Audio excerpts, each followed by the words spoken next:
Hello, Well, hello, hello. oh, Hello. what an intro. What an intro. Well, welcome everyone to this webinar today hosted by Elevate Côte d'Ivoire. My name is Stéphane Akoki. I am the founder of Elevate Côte d'Ivoire, and we're here to present you with this incredible project, the culmination of many, many years of work and research that we believe will transform Côte d'Ivoire, Elevate University, where we will be building the next generation of engineers with your support and building Africa's first economic development. All right, Elevate University's mission is to accelerate Africa's transformation by equipping young people with practical skills, industry-aligned training that drive real economic progress. We provide world-class, affordable education adapted to local realities and designed to prepare graduates to succeed both locally and global markets. That is a lot of words. And essentially what we're trying to accomplish is how could we leverage the power of education in the youngest continent in the world. Africa is home to the youngest people on the continent, hungry for quality education and willing to work hard. But the challenges they face are enormous in that path to getting a good education. And so we want to elevate university to be able to provide that education, that world-class education at a very low cost, so we could help empower the youth and the leaders that would transform the continent in the future. So why are we building Elevate University?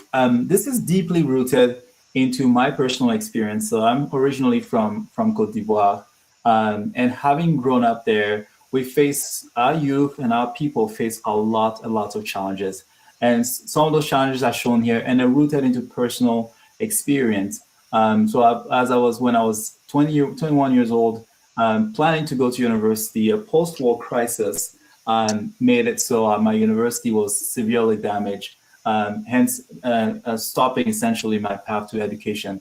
There's a lot of corruption out there as well. As I was trying to get into private university, cost was definitely a big problem, financial exclusion. Parents couldn't afford private university, so you have to get a scholarship. And scholarships are, if you think scholarships, generally it's given to those with high merit, high grades.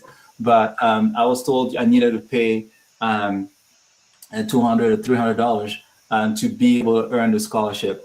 But by essentially paying that money for the scholarship, I didn't have enough money to pay for the registration, hence keeping me out of school for 1 year, for an entire year. And the education is low. In many cases, I ended up in a very cheap private school, the cheapest I can afford. But we quickly understood why the education was cheap. Professors were not paid, and computers were not available, and essentially we have to teach ourselves to the material. And then so once you having faced all these challenges, you turn your hope towards, oh, perhaps if I go abroad, if I go to a different country, it will be better. But in a lot of cases, there are a lot of companies and organizations that unfortunately will prey upon that desperation. And in my case, as I went and traveled to China to get a better education, I was victim of a scam that has pretty much depleted all my parents' savings and my savings as well, and had to survive there for a year. And that's why I'm building Elevate University. Millions of our youth are going through that process today. And have been going through that process for such a long time, unfortunately. They want good education, but they have to face hurdles of corruption, financial exclusion, or poor quality education, or the structural instability that comes with war. And with Elevate University, we come with the promise that we will give them the best quality education, and it will be affordable, and it will be a merit-based system, and we'll have scholarships available for those people, and they don't have to worry about having a parent or a friend in the government or having someone in high places that could get them these opportunities. Too many of our youth, unfortunately, are kept out of those opportunities. It will also be both online and in person.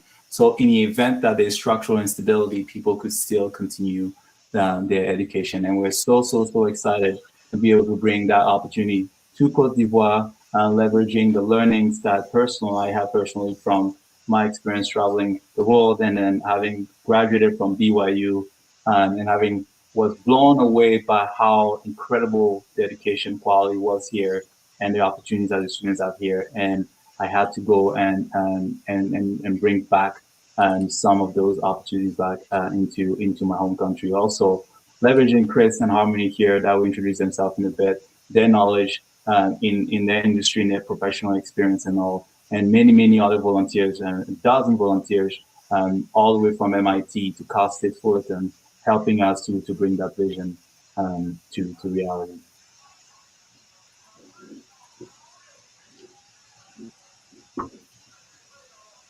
Chris, I think it's over to you. Okay. Sorry. Okay. I am just trying to monitor if there's any questions. If you guys have any questions, please ask it in the chat. Again, thank you guys for attending as well. I really appreciate it. And I know Stefan will have a lot more information that he'll kind of interject. So I'm Chris Borden. I was fortunate enough to meet Stefan at as a networking event of all things. And we sort of hit it off right away. His vision on trying to grow his past aligned with what my wife and I wanted to do. And here we are today. So I get the pleasure of, so we've been, we first got together. It's been 3 years now. 3 years this month. Yeah. So it's been 3 years. So it's been a while. And in that time, we've been. I mean, the goal is always to try and make an impact. You definitely get to different points in life, and you look at things differently. Life starts to portray itself in kind of different avenues, and being able to bring as much impact as you possibly can was definitely high up on myself and my wife's list of goals.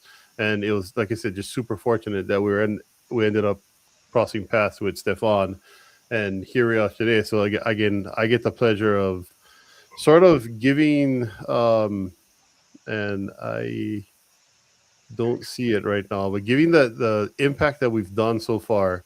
Give me one quick second and let me share my screen.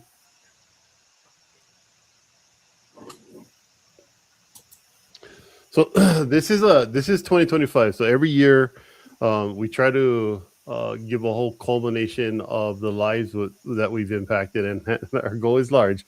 What is our goal, Stefan? How many lives are we going to impact? 29 million. 29 million. There's a video of Stefan and I when we were in Paris.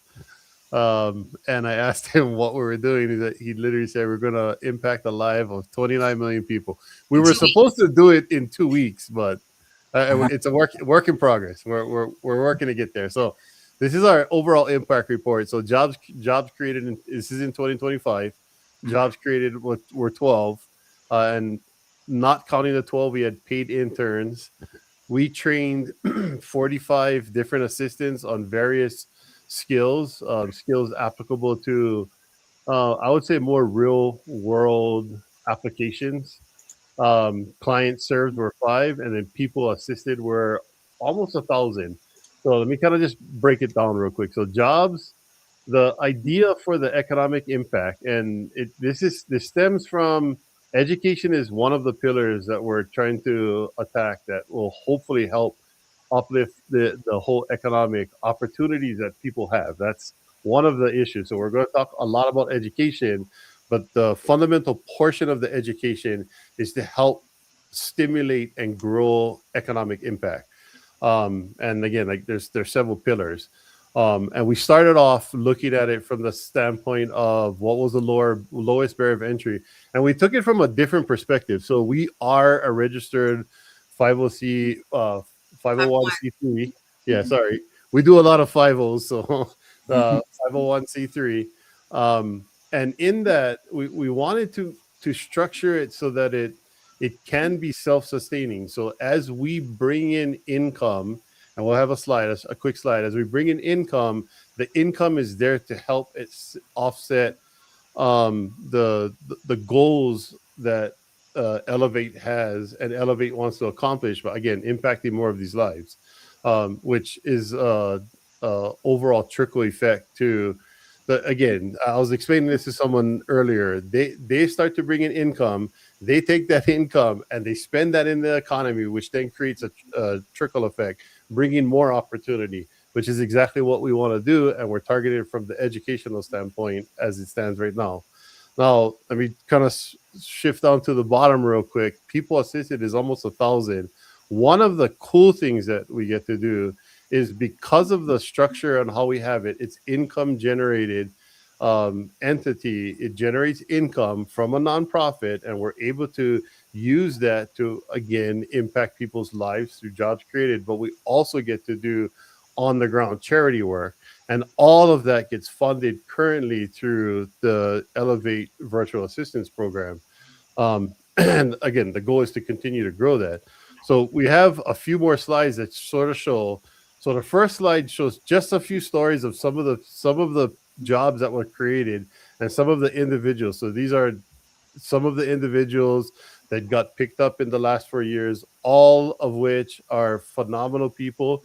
It's sort of the caliber of people that we're talking about is I would say elevated above, and we're going to use the word elevate probably a lot, above what you would normally.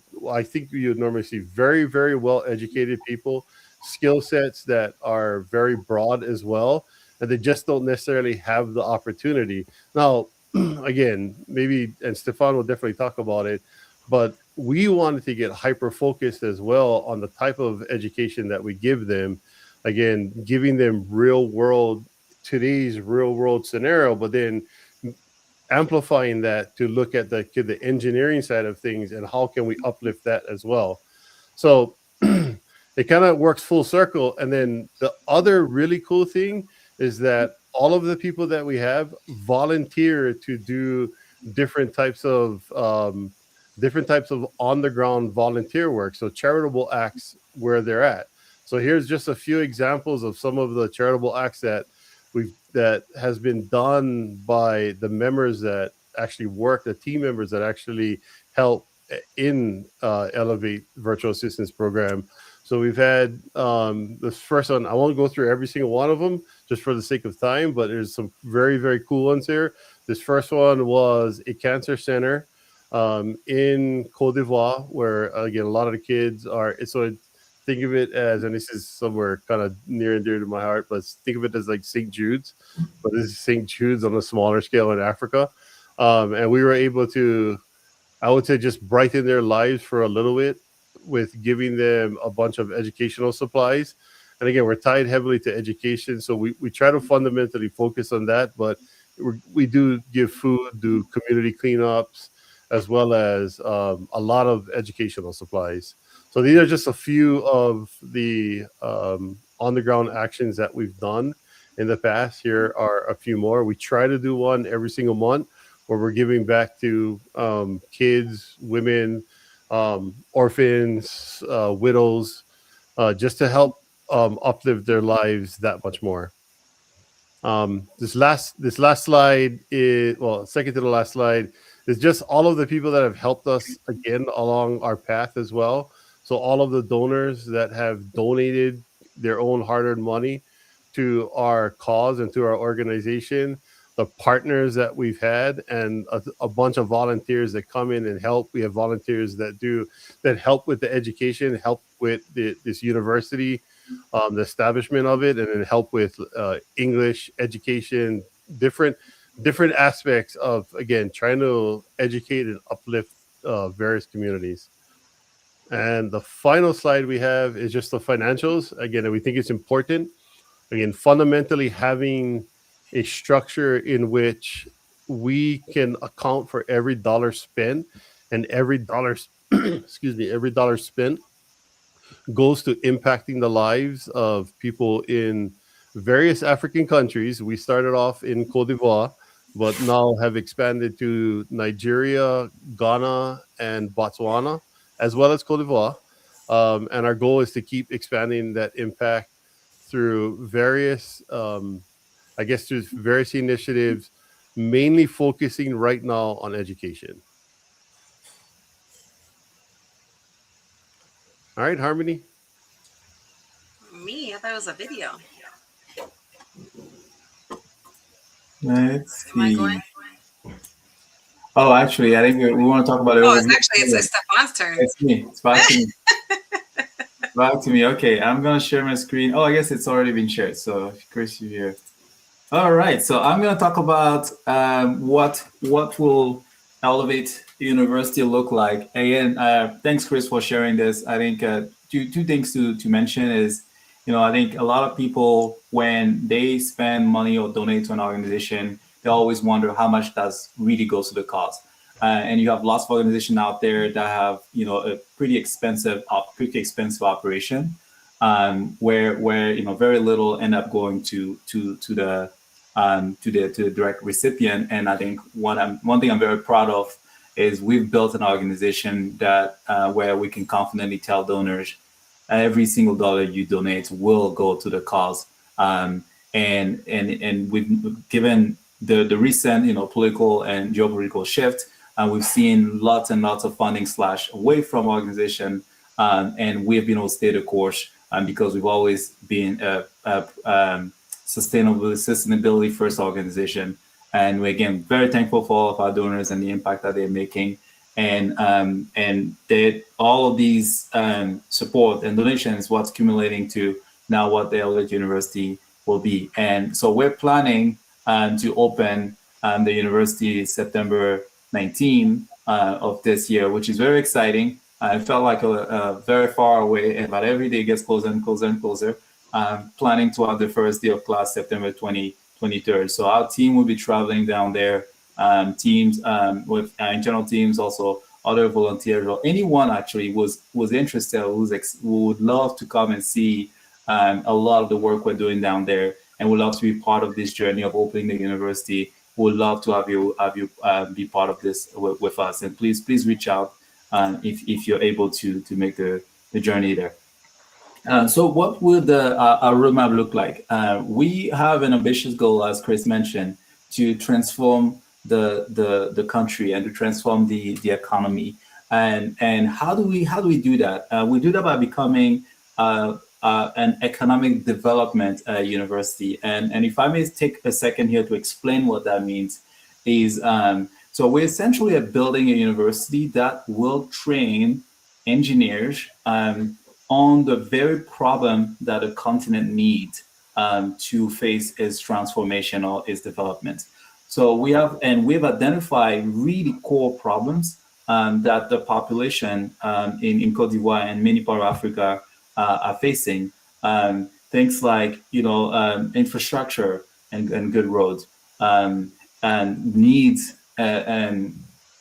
enough training of civil engineers to be able to address those issues.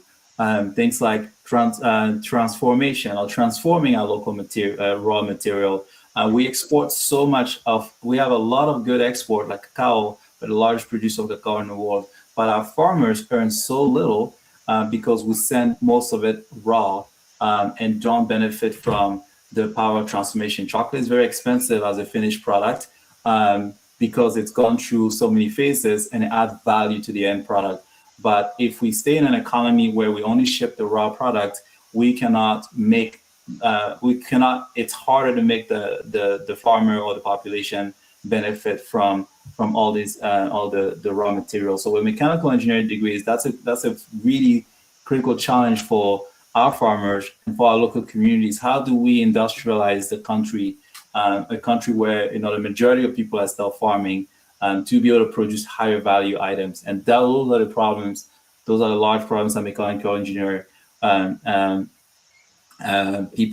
students will be thinking about. But how do we increase productivity? The Industrial Revolution in England did something extremely powerful by being able to produce more with less, and with automation and all. Unfortunately, our countries have lagged behind in that building up of infrastructure and automating. So we need to train the engineers that are going to come help build these facilities and build those machinery that are going to help transform the economy.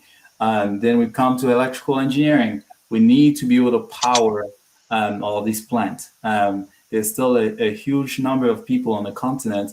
In Cote d'Ivoire, I believe it's about 30 to 40% that do not have consistent access to light, to an electricity. And actually, at this very moment, even in my home city, there's been having a lot of issues with access to electricity.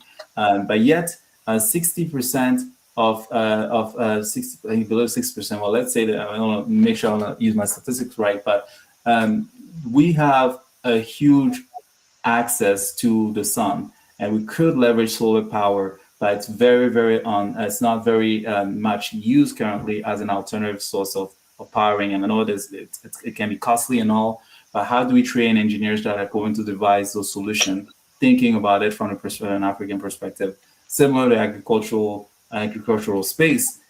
We still have a lot of our agriculture done manually. It was shocking to go back to the farm after being gone for 10 years and seeing people farming with machetes on hectares and hectares and hectares of land.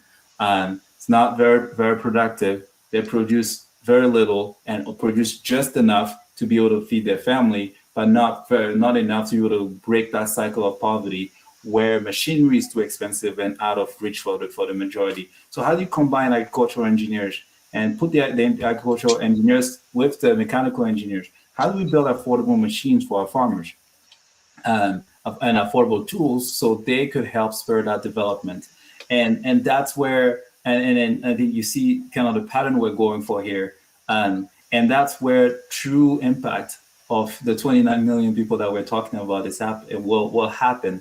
We will be devising the tools and the infrastructure that will help become self-sufficient in food, which is for everybody in the country. That will contribute to making sure electricity access is not just a privilege, but the right for everyone. We'll be designing and building the roads where thousands and millions of people will be could move freely across the country. And on top of that, the software that's going to power the next revolution, the next technological revolution for the continent, whether it's mobile money, whether it's the fintech industry.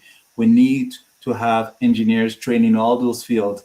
And Elevate University's mission is we want to be the core institution that trains the minds and the best engineers that will be able to support all these industries, all these new businesses that are going to emerge. And we want to train problem solvers.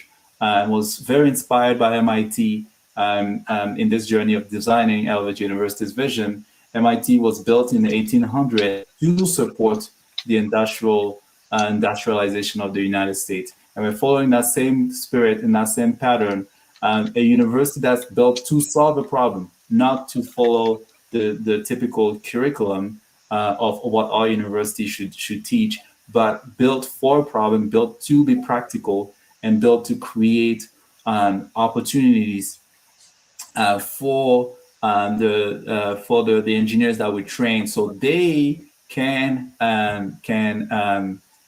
get the right jobs and the right income that will help them and raise themselves out of poverty. Like Chris mentioned earlier, there's so many talents, but that don't also find those opportunities. And we want to be able to build a university where the training level will be so good that when they come out of that university, they will have those opportunities. But while they're in the university, all the project will be rotating around how do we solve those big, large problems for our community.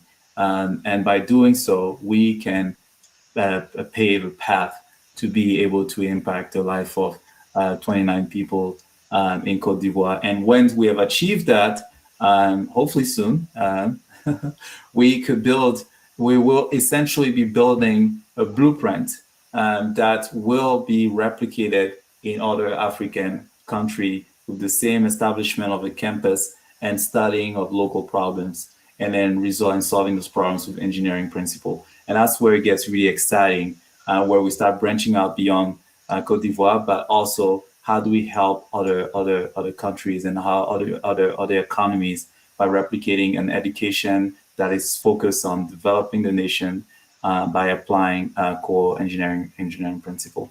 And we're super excited to be able to do that with our students this coming September.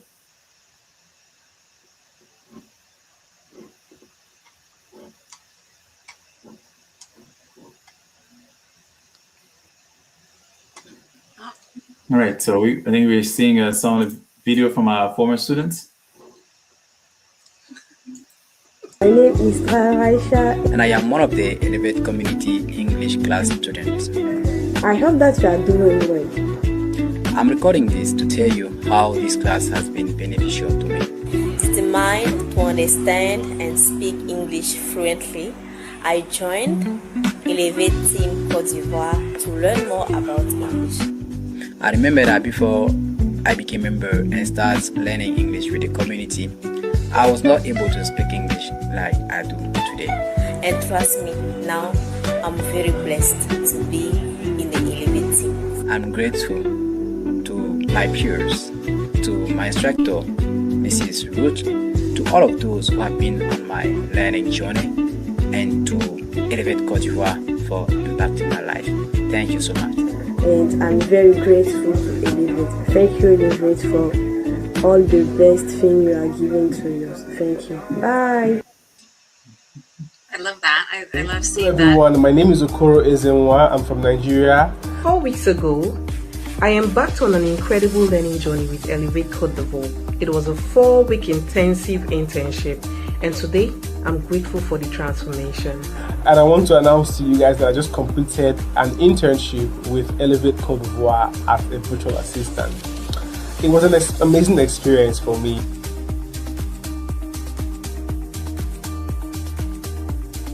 Within the 4-week internship, I mastered efficient project management tool like Asana, using it to organize tasks, assigning deadlines, and collaborating seamlessly with my team.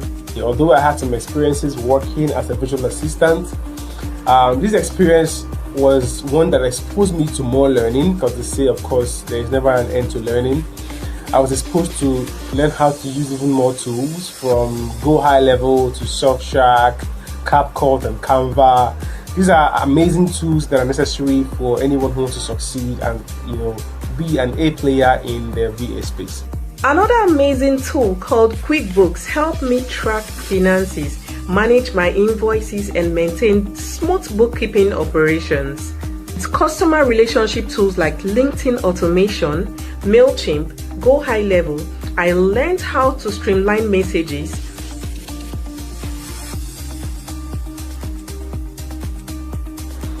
The team and management of Elevate Côte d'Ivoire were just so amazing. They were there 24/7 to provide support and encouragement, and the whole program was properly structured in a way that it helped even a beginner to pick up these necessary skills in the shortest possible time. In fact, it was just a 4-week internship, but the value felt like a year packed value. Elevate Côte d'Ivoire transformed my skill set in just 4 weeks, equipping me with invaluable digital marketing, automation, and business tools.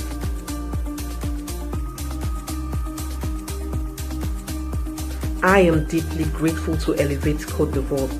Thank you for elevating my skill set. And I just want to say thank you to all the team members and the founders of Elevate Côte d'Ivoire for organizing such an amazing opportunity to enable us, enhance our skills. Thank you once again, and I believe that at this point, I have gained valuable skills that would even help me succeed and provide immense value to any clients I'll be working with in the future. Thank you and have a great day. I love seeing those videos because I love seeing how much growth we've seen amongst the ones who stayed with us. It's pretty awesome. Okay, whose turn is it? Is it yours, Harm? I think it's you, Harmony. It's me. put up my slides there.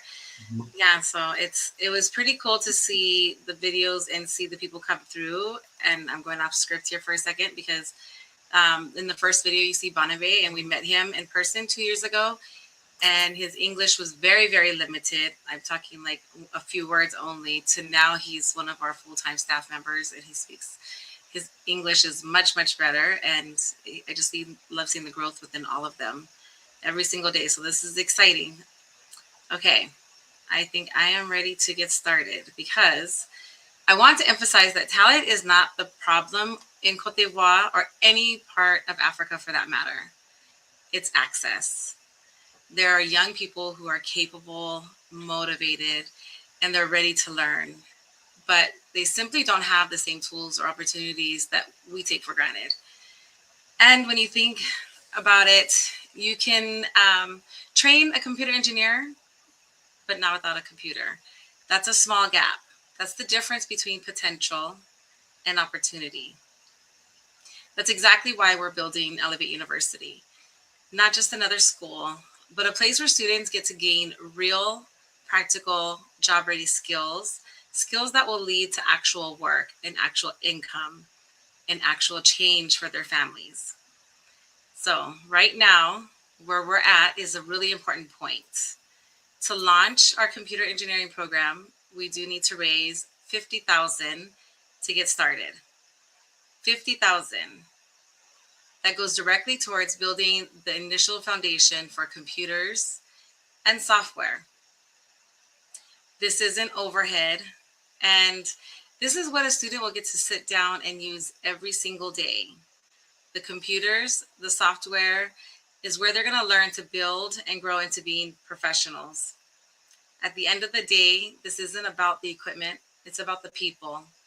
It's about a student who just needs an opportunity to learn a skill and completely change the direction of their life. So there's no pressure here. This is just a chance for you to participate at whatever level you feel is right for you. Because what happens next isn't really what matters. What matters is what a student learns. They get a job, they get to support their families, and the impact doesn't just stop there. It multiplies. So our goal is simple. 50,000 will get the first 50 students started, and that's it. It's completely doable when people come together. So if this resonates with you, if you believe education should actually lead to opportunities, we're inviting you to be a part of building this. So not later, not someday, but right now, while you are here and while we're connected to all of this right now and you're hearing us, we have a website where you can go, and it'll pop up here in a second, and you can go and share that website, definitely share it. And you can give a donation if you would like to. Oh, there's the QR code. And I haven't seen any other questions or comments come through. But I don't know if there's anything Chris or Stefan would like to add to this part. Yeah, I mean, thank you, Harmony. I think this makes me think of, what my experience was like in the private school where I was mentioning where the quality of education was low. It's always a funny memory to think about when our professors made us write all the code and the algorithms on paper. And they, and I had access to a laptop, and I was like, why don't we just try it out on the actual computer and see if it works? And I tried out, I gave my, it was a homework assignment, and I tried the homework on the laptop and it ran fine, but I ended up getting a B on that paper. And I said to the professor, but the thing works. Why did you give me a B? He said, when he looks at that paper, he doesn't think it runs. And I was like, wait, but shouldn't the computer decide that? He's like, nah, it's a B because the paper said it doesn't run. So it's ironic. But that's the reality of learning to be a software engineer in many of our schools. And it was a class of about 15 to 20 people. And I was the one with the laptop, and no one else had a laptop, and the school didn't have computers, so it was a 1 to 20 ratio. So essentially, we just take turn, for a few minutes. And it's funny to think about it, because someone spends 5 minutes and like, hey, you're spending too much time on it. It's my turn, and we just take the computer around. And this is, I tell people, like, I didn't grow up in rural Cote d'Ivoire. I grew up in the city, and this is how bad the infrastructure can be. And for those students, that meant so much that they could even get a glimpse of a computer to at least try it, because they didn't have it at home, or no, the school had. So with 50 computers, I mean, I can't think about how impactful this will be. Lots of my friends graduated with that degree and ended up going to different directions, because if you spend 2 years learning how to be a computer engineer, you don't touch a computer, I'm pretty sure no job or no company will let you come work for them. And that's the sad reality of our education system. So we'd love for you to be able to contribute. And as Harmony said, it's about the people. It's about the people that don't have a permanent access to something as trivial as a laptop in the first world. And then what it would unlock for them if only they had this kind of access and this kind of materials. And it's not a lack of talent, as Harmony mentioned. There's very hungry and very, very smart people. My classmates are very smart. I remember Zero, he was like the math genius. He was so good at math that I even had him teach my younger sister, and then she passed all of her math classes. But you put him in front of a computer, he didn't know what to do because he just didn't have the access. But I was like, man, looking back, now that I'm here working in technology, I've done programming, I was like, Terry would have been a fantastic software engineer, but I don't think he got those opportunities. And I think, again, it's the people that it could change and literally change the trajectory of their life just with a single computer. So yeah, thank you. Yeah, thank you. So I think if those who are connecting with this, especially today, go ahead and scan the QR code and help us get started. Like Stefan said, we are opening in September, so we will all be traveling there to get the school open. And this is what they will need so that they don't learn how to be computer programmers on a chalkboard. Piece of paper, Harmony. Yeah, piece of paper. That's kind of mind-boggling. But when you go there and you see it, you hear the stories. Of course, we hear it from Stefan, but to see it firsthand, I think that's another thing that drives us, right? We've got to see it firsthand, and helping people is always what drives us to do the things we do. But being able to see it firsthand and see that the opportunities aren't the same, and we do get to take it for granted here. The opportunities are not the same in other countries, and so this is just one tiny 29 million people, tiny amount that we're starting with. Just think one step at a time. I mean, the ultimate goal is everyone should hopefully have this goal, is just to make the world a little bit better place. And if that means just bringing more opportunities to people that don't necessarily have the opportunities, that's what we want to do. And it's hard. It's hard to put it in perspective unless you've lived that. So out of all of us, Stefan would be the only one that would be able to put it in perspective. But just even as Harmony said, just seeing with our own eyes the trials and tribulations of life. I mean, you guys could be part of that impact there as well. And the impact, think about it the other way too. Like the impact is, and education is hard. Education is one of those things people sometimes, especially here, take for granted. But with the education comes the economic uplift and the economic opportunity that lasts for generations. It's not as if you just give some type of donation and you help someone in need. And they have help, that one instantaneous help for that one moment. This is something that impacts them for generations to come. multiple generations. So you're impacting the lives of, you start with one, and that the one just spreads out and amplifies over time. And again, even with the numbers that we showed earlier, we provided 12 jobs last year. I mean, I think in the last few months we almost hit that number as well. But um, you impact 12 jobs, but they also support people. So they have kids, they have wives, they have husbands that they also support, Parents that that they support.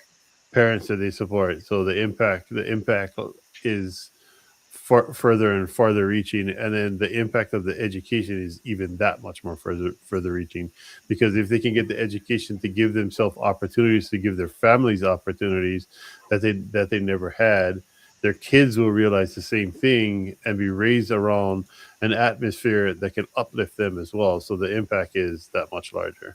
I think also we've proven it to ourselves, and for those who aren't in our day to day, to give you a good concept of it, we started this primarily focusing on Cote d'Ivoire, which is where Stefan is from, in the Ivory Coast. However, just with our virtual assistants alone, we've expanded it so much so that now we're in 4 countries. And when we have our community come through and where they join for free education online that we offer, I think we've had about 7 different countries within the continent join us.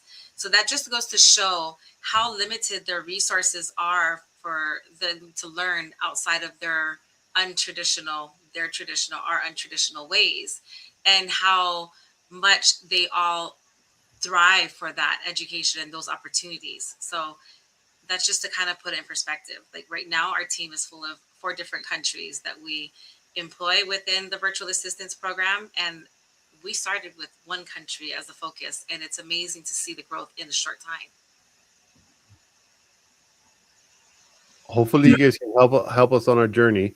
Harmony, what do we have coming up next month? Yes, next month we have an in-person event. We do have some artwork. There's one piece behind Chris there that we had flown back from Cote d'Ivoire. Some we were there, we handpicked, and some we picked virtually and brought in, that we will be doing a fundraiser here locally in Utah, in Park City. So you'll definitely want to look forward to those details to come up next month. And I think we might just do an improv, and I'm throwing it out there for the guys right now, surprising Stefan. Maybe we'll do another live event before that.